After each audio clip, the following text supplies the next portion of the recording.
Here we go again. The Nike Zoom Fly 5 versus the Nike Invincible Run 3. Which one is the better Nike daily trainer? Let's talk and find out.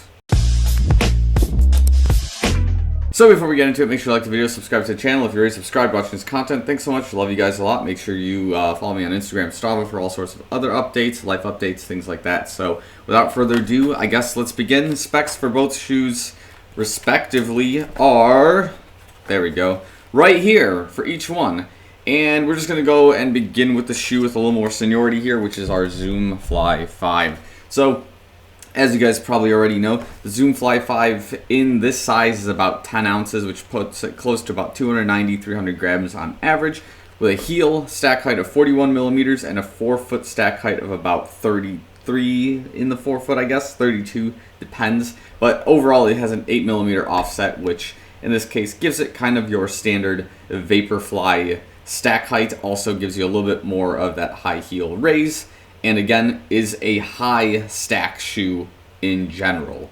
So other fun fact is I've talked about before on this shoe is if you are, for the 12 viewers that watch my channel and one girl who watch, and I know you're all professional athletes, you cannot race in this shoe, right? Because you are already breaking the rules of this 41 millimeter stack in the heel. And I believe this was something that happened during a triathlon when somebody was racing with the Tempo Next Percent. They were a professional athlete and they lost a spot because of the shoe. If I find the article or a source, I'll try to post it in the description below here somewhere. But I did hear about this, so it's kind of crazy, you know, because the Tempo Next Percent is a pretty darn good shoe. But I digress.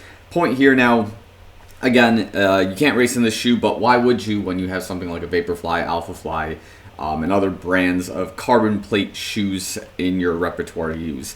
Other things to note, the shoe is basically an entirely ZoomX set of foam at the bottom. We do have a carbon plate running the duration of the shoe, which gives it, you know, the carbon plate feel, the stiffness, the rebound, and the springiness of a carbon plate shoe, or as we would hope in this particular case. And yeah, that's kind of like the main pieces of the shoe right now before we get into comparing to, of course, the Invincible Run 3. Look at this block of a shoe. But anyways, specs for this shoe in size 8.5 weighs about 10.9 ounces, gives it like 315 grams on average. I got the exact measurements here for it's somewhere. Other things to note is that we have a 40 millimeter in the heel and we have a 31 millimeter in the 4-foot, giving it a 9 millimeter offset. Not that much different from 8 millimeters, but closer to 10, which again, the difference between 8 and 10 is much greater than the difference between 8 and 9 or 10 to 9, whatever, fine. Cool statement, Phil. That really made a lot of sense. Anyways, point there is that the shoe is still one of these higher stack height shoes. And because, again, we are using ZoomX through the duration of the shoe with no carbon plate, we have different set of, not problems, but different concerns in the shoe than you would have in something like the Zoom Fly 5. So now let's do this without further ado. Let's officially break down both shoes. I'll show you this shoe at about 50 miles in the outsoles, just so you know what we're dealing with first and foremost. That's our Invincible Run 3, as you can see. So main pieces to look into again are, in my case, the right outside area of the shoe. You can see kind of where our wear and tear pattern is right there, where this piece of rubber textile in both of these areas kind of already feeling a little bit of a burn, and we're also hitting the ZoomX foam at 50 plus miles, believe it or not. Next piece, I've shown this in our 300 plus mile review, but just as a recap for the shoe at 330 plus miles, the Zoom Fly 5, as you can see, a lot of not so much new wear and tear going on here. Just you can kind of see a little bit more of this pattern of where my strike zone is on the mid to 4-foot area of the shoe, where we are seeing some rubber wear here, where we can see the ZoomX foam there. We can see it right there as well. And yeah, it's starting to feel the burn. That's kind of what's going on here. I hope we can break into the ZoomX foam and start really feeling some pain. Not literally, hopefully, because that'd be pretty bad. And I'll know for sure when that happens. But again, in the left foot, kind of same deal as usual. Not too much going on. So speaking of the outsoles, I guess we'll start from the bottom and work our ways to the top with both shoes respectively. What's going on here is the structure of the outsole is a little bit more streamlined than what you would see in something like your Vomero 16, your Invincible Run 3, your React Infinity Run Flyknit in the Nike families, because again, you want the shoe to be fast, you don't want as many moving parts, and you want the rubber to be a little bit more streamlined and less of like you want less surface area, I think, overall, to have more of that speed and less of like a sink. However, the Zoomfly 5 runs into a couple of issues. One of those is that if you are, I guess, more of like a midfoot walker or heel strike walker in this case, the shoe has a sink where even though you have your rubber here, it's not high enough where you're going to feel yourself like have a suction cup feeling to this like central plastic covering for the ZoomX foam right there, or the recycled ZoomX foam. And basically, when it heats up while you're running, this does become kind of an issue while you're walking. While you're running, hopefully you're striking right about where the ZoomX foam text is, or somewhere a little bit higher up here in this particular area, then you won't really be experiencing an issue in this area. So yeah, shoe is built for streamline, has a weird textile piece that we kind of just laugh at, but I digress. Not a bad design. In our Invincible Run 3, we'll pick the cleaner pair of the two, I guess. They're both dirty. I took this outside yesterday for a run, and yeah. Again, has more of like a Vomero Pegasus 37-esque design for the bottom, where, again, the textile has a lot more design, more moving parts to it overall. As you can see, we got this textile here. We've got the overall plate here for just your grip, your everyday sort of grip while you're running. It's got a little bit more textile here in the heel as well, if you're more of that heel striker or walker, depending what you're using the shoe for. However, biggest difference here between this shoe and the Zoomfly 5 is there is no carbon plate in the Nike Invincible Run 3. This has its overall advantages and disadvantages depending on what type of runner you are, why you have this shoe, and so forth.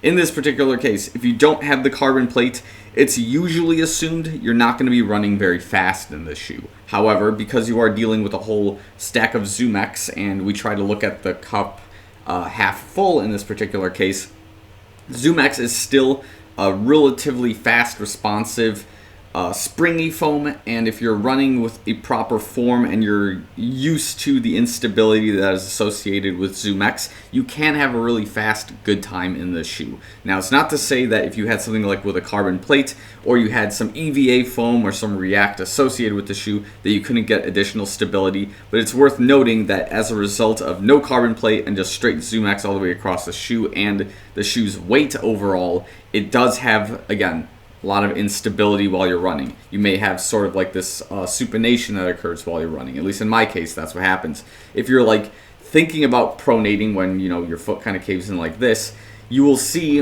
that it's very easy to pronate and supinate in the shoe, and as a result, it has a very odd ride that you do have to get used to. But again, at like a mid to slightly faster speed, the shoe performs well. At a slower speed, it's very odd. I feel some odd sensations in the midfoot area of my shoe, some kind of like tightness, some sort of choking, which is also associated with the way the shoe is kind of laced together as well. That if you tighten the shoe too much, you do kind of cut some blood flow in certain areas, and as a result, your run kind of feels a lot stiffer in that particular case. Now, in association, or I guess taking this particular problem with the shoelaces and bringing it over to the Zoomfly 5, I remember this is a major issue for me while I was running for the first couple, I think up to 100 miles in the Zoomfly 5, was because of this textile pattern and the shoelace setup, that there was particular areas with the textile that would choke the top of your foot and would give you a pretty bad run ride overall. So you could never get it tight enough where it was comfortable and you were like locked in the shoe, but you can never have it loose enough where your foot wasn't moving too much in the shoe and you couldn't get the exact power output that you wanted with the carbon plate ZoomX combination. So similar problems between both shoes in terms of the uppers there with the shoelaces, but now in the uppers overall, I would say that the Zoomfly 5 probably has a much thinner setup of the upper than the Invincible Run 3.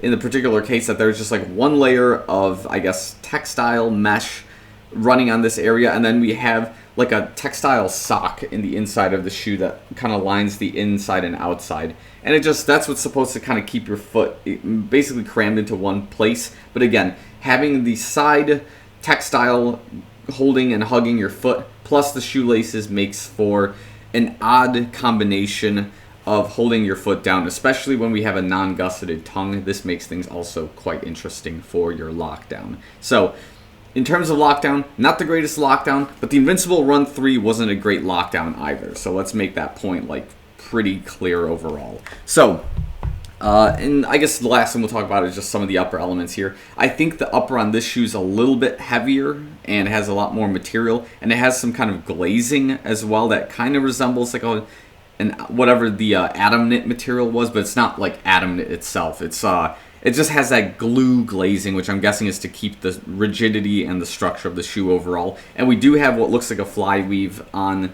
as part of, like, again, the textile on the outside of the shoe, but it's not being used as part of your shoelace lockdown in a sort of way. That textile area is just entirely in this particular area. Okay, and I guess the last thing we'll talk about is lockdown for both shoes. So the complaint that I'm starting to agree with a little bit more with some users is the lockdown in the, I guess in the Invincible Run 3 is not so hot.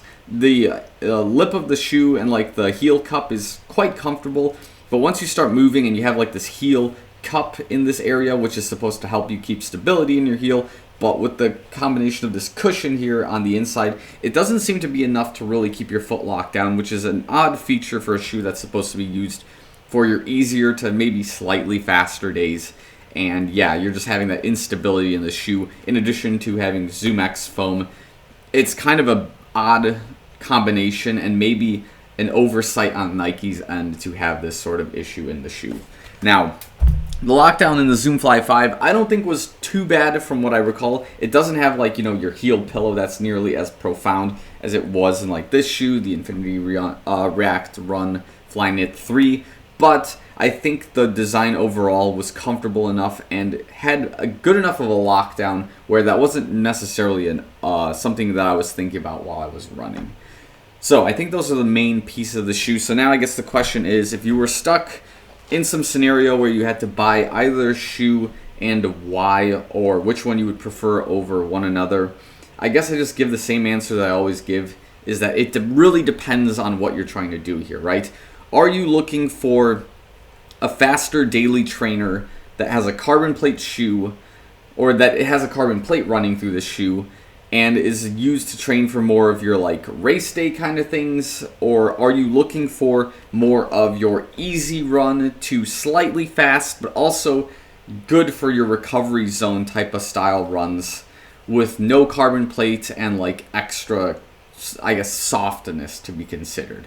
So that's like the main questions you would probably want to ask yourself. So if you're like in my current situation where you're like training, you're not like you're not preparing for some kind of training block, but you're in the block itself, maybe you're looking for the Zoom Fly 5, right? You're a few weeks away from a particular race that you're training for, and you want to practice some carbon plate race sessions, but you don't want to use your Vaporfly. You don't want to use an Alpha Fly, or, you know, like if you got a Metaspeed Sky or anything of that sort, you don't want to use that carbon plate shoe. You want to save the life on it. You have just enough miles on it where the shoe's going to like perform at a peak sort of range on race day. So maybe you would look at something like the Zoom Fly 5, which weighs a little bit more than those racing shoes, has a little bit additional stack height to the shoe to give you additional comfort, but you also have sort of like the same experience in terms of stiffness in your daily training shoe, because let's not forget that with this carbon plate shoe and this current setup, the shoe is quite stiff.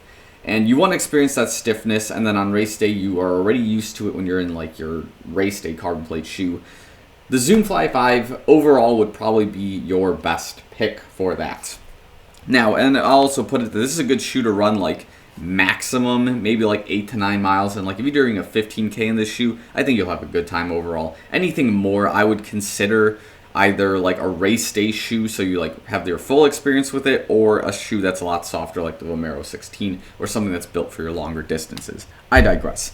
Now, if you're in, again, you're in your race day training block and you're looking for that shoe for your easy days, or you're just prepping for training, this will be probably my recommendation for you, just for a couple of reasons. Number one, again, the ZoomX with no carbon plate has the shoe have basically a lot of cushioning, but a little bit of instability, but also keeps your ride sort of feeling more like a cloud rather than like a stiff slam every single day.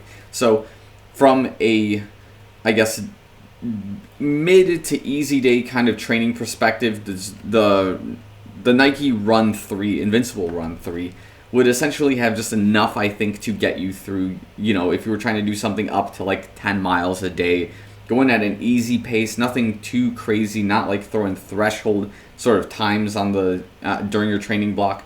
There's like features of the shoe that will be good overall, and one of those is that you're not really thinking too much about, I would say, the kind of wear and tear you're putting on maybe your ankles at this point in time, because again, you're running with more emphasis on just trying to keep your knees and like your calf muscles more relaxed, with just overall having that sort of stack height, having less carbon plate pieces to be in play. And yeah, you're just realistically running with the shoe overall just to have more of a easy quality sort of time on feet kind of standard, if this is the way we were to compare it, in, again, to the Zoom Fly 5 in this perspective. Now, I've done the comparison video with like the Vomero 16 if you wanted to move that extra notch into longer distance stuff, but in between these shoes, like if you wanted to do longer runs, I would recommend the longer runs in like your Invincible Run 3 if that was your option, your faster runs in the Zoom Fly 5, and then as an overall shoe, the shoe with probably the most utility between both of them, I think at this point in time, I might say the Zoom Fly 5 has a little bit more utility, just because, again, you can use a carbon plate shoe for your easy runs. It's not necessarily recommended just because it's not really, it'd just be a lot stiffer in that case, and you're not really getting like a quality recovery, but you can do it. Whereas like with the Invincible Run 3, the paces and the efficiency you might be looking for out of a carbon plate shoe is not quite there, and there's a lot of uncertainty within the range of what you can do with the Invincible Run 3, because it's just such a niche shoe that fits like somewhere smack dab in the middle, but also at weird extremes of, you know, your easy to recovery run and sort of your like slightly faster runs, but not quite race kind of pace stuff. So that would be my take on it. Of course, from an aesthetics perspective, between both shoes, I like the Invincible Run 3's aesthetics overall. We keep saying that it looks like, you know, marble columns with a pop of red. So yeah, if I were to take any shoes to like the gym for like a workout, besides leg day, I would not recommend leg day with this kind of shoe, just because again, Zoom X foam only with this stack height, doing squats is quite awkward. So that's just something to consider. I would still use this shoe for like, you know, my gym days and whatnot. Like walking around in a carbon plate shoe with like this little sticky piece, it's not all that great, kind of odd overall. So yeah, that's kind of the last thing. And then yeah, from a price perspective, I believe this shoe is like running at $180, $190. This might have been like $180, maybe $200. So the price range is like minimal. It's like a $10 difference. I literally wouldn't sweat it. Like they're probably within the same range. It's a Nike shoe. They have their niche markets, their niche flaws overall. So the price point shouldn't necessarily matter when you're deciding between these shoes. It should just be more, which one from a utility perspective are you going to utilize more. So I think I'm going to leave the video here. If you guys have any questions, comments, concerns, or you have any different experiences with both shoes, leave them in the comments. Let's talk about it. Let's figure it out. So yeah, without, I guess, any additional comments from my end, I'll leave the video here. So thanks so much for watching. See you guys in the next one.